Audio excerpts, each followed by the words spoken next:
La 11e édition du Salon du Livre et de la BD de Seremange-Erzange s'est déroulée dimanche 16 février, salle Jean-Jacques Renaud. Cette année, la commune a reçu plus de 60 auteurs et illustrateurs pour le plus grand bonheur des passionnés de lecture qui étaient venus nombreux découvrir les nouveautés. Bonjour, bonjour, bienvenue, bienvenue ici. N'hésitez pas, vous avez l'embarras du choix. Que de bonnes lectures.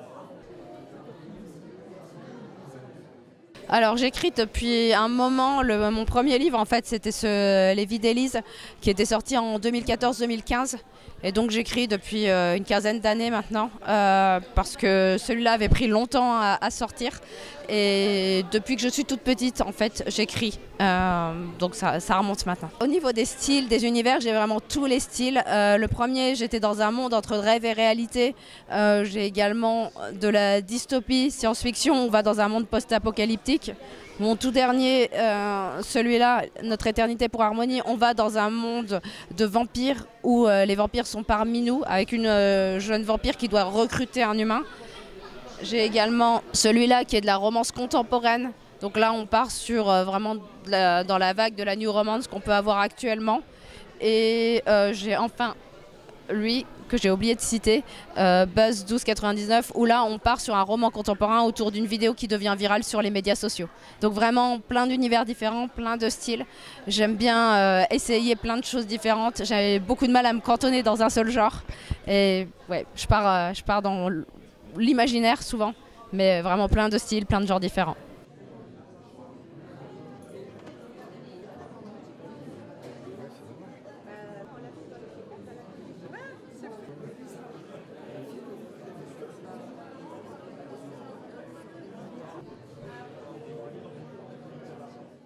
Alors bonjour, j'écris depuis 2023.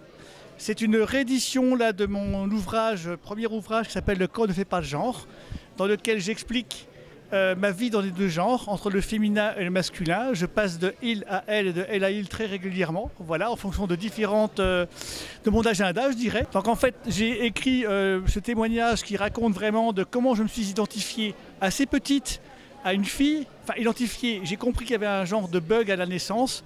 J'ai été déclaré garçon, mais maintenant je mets ma vie de fille en avant, tout en gérant mon masculin. Voilà, donc en fonction de mon planning, je passe vraiment de la vie d'un homme à la vie d'une femme, tout à fait normalement. Voilà. Et le deuxième livre donc, qui est sorti en octobre 2024, qui s'appelle Hymne aux femmes et à la féminité, présente 77 poèmes, 78 poèmes maintenant, qui montre la fascination qu'est ma partie masculine, en l'occurrence François, pour la femme et la féminité. J'ai aussi écrit moi-même en tant que femme des poèmes. Voilà, donc j'explique à la fois la vie que j'ai dans les deux genres et l'amour que j'ai pour la féminité et la femme.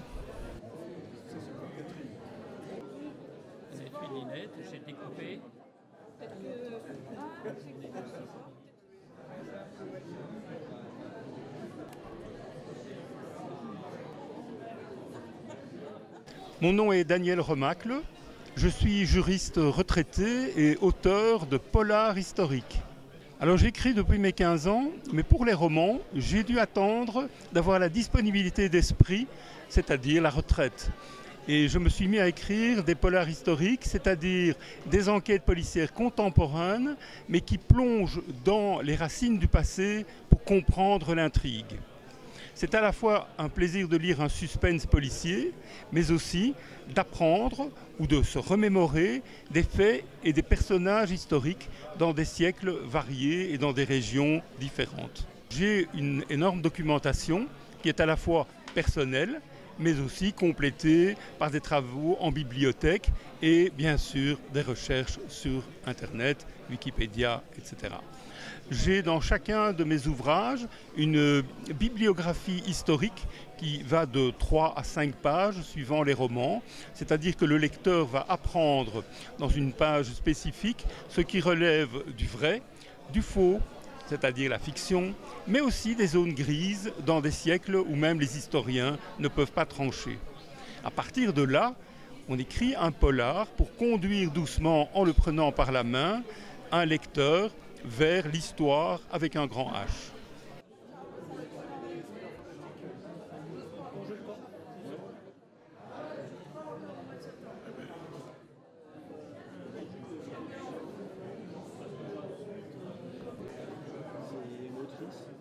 Oui, bonjour. Alors, moi, c'est Danny Gir. Et voilà, j'écris pour le plaisir. Ça fait déjà 10 ans que j'écris, 4 romans. Et c'est aussi un exutoire, une façon de faire sortir tout ce qu'on n'arrive pas à sortir avec les mots. Je le sors en couchant mes mots sur le papier. J'en ai écrit 4. Je suis assez... voilà, je passe d'un style à l'autre. Surtout des romans d'aventure, mais il y a toujours de l'amitié dans mes romans, mais de l'amitié avec un grand A, la frontière entre l'amitié et l'amour. Mais j'ai aussi écrit un roman historique autour de la vie d'Alfred Nobel. Voilà. Et un essai sur les textes et les interviews de Jean-Jacques Goldman.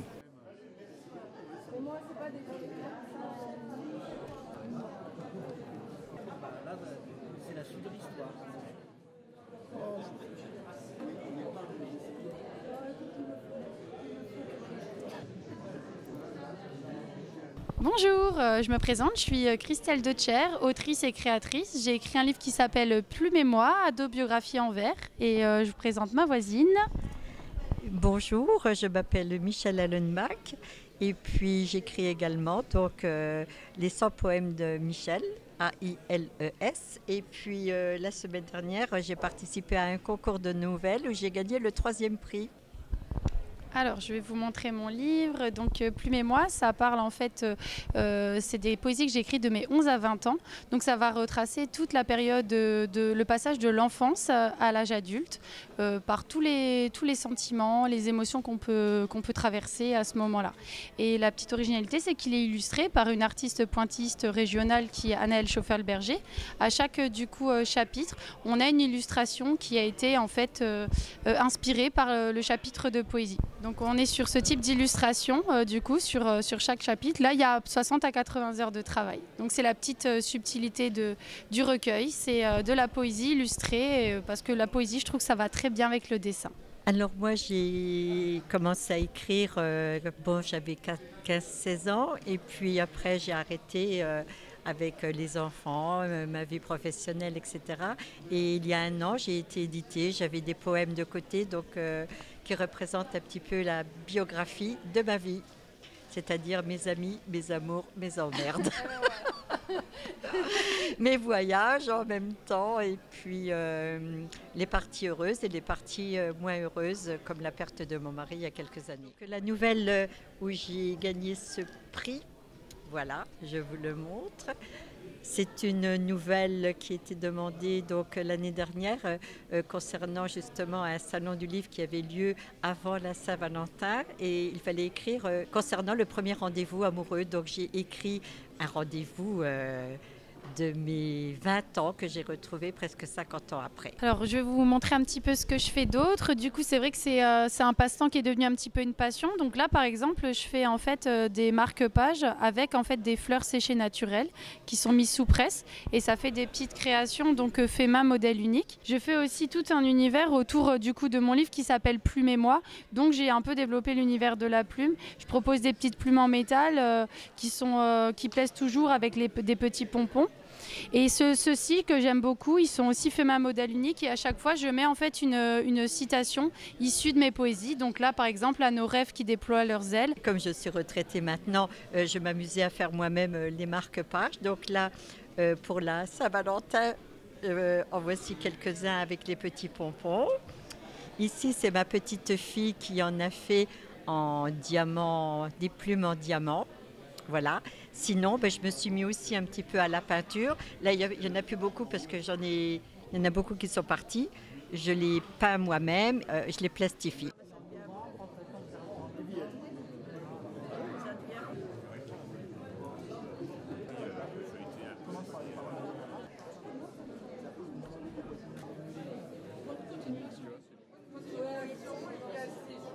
Bonjour, je m'appelle Madame Augustin, j'écris beaucoup de poésie et des nouvelles. Donc le premier recueil qui s'appelle Le secret du coquelicot vient du texte central qui a le même nom, Le secret du coquelicot, qui donc est une métaphore sur la vie. Pour moi le coquelicot ça représente la vie, c'est aussi joyeux, aussi flamboyant que la vie, mais aussi éphémère quelquefois et fragile à la fois. Donc voilà, c'est une comparaison avec le coquelicot. J'aime beaucoup les coquelicots. Il y a également dans ce livre des calligraphies en noir et blanc et qui sont exposées là, donc en couleur.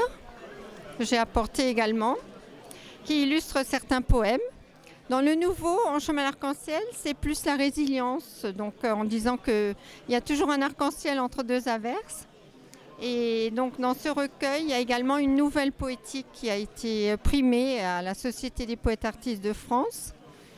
Et donc ça m'a encouragée à écrire pour mon 3e livre des nouvelles.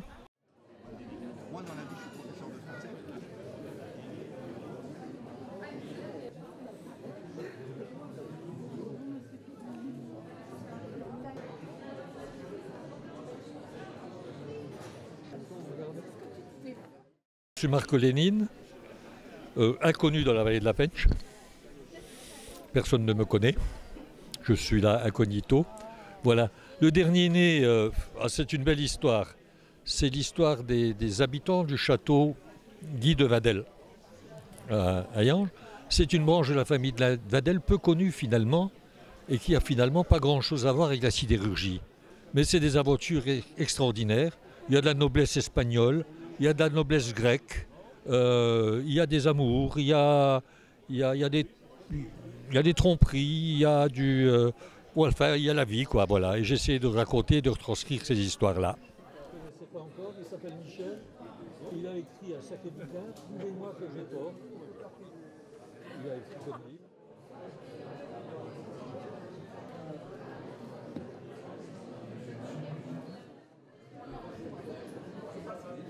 Bonjour, je suis Zedero. Alors, je fais partie d'une association qui est basée sur Versailles, qui s'appelle Elodan Comics. On publie un album une fois par an, on essaye une fois par an. Et c'est des albums collectifs avec plusieurs auteurs qui sont répartis un peu partout dans la France. Moi, je suis de Longwy. Et c'est des albums, c'est du comics en fait, du comics à la française. Et dans chaque album, c'est des histoires indépendantes, mais toujours basées dans le même univers commun.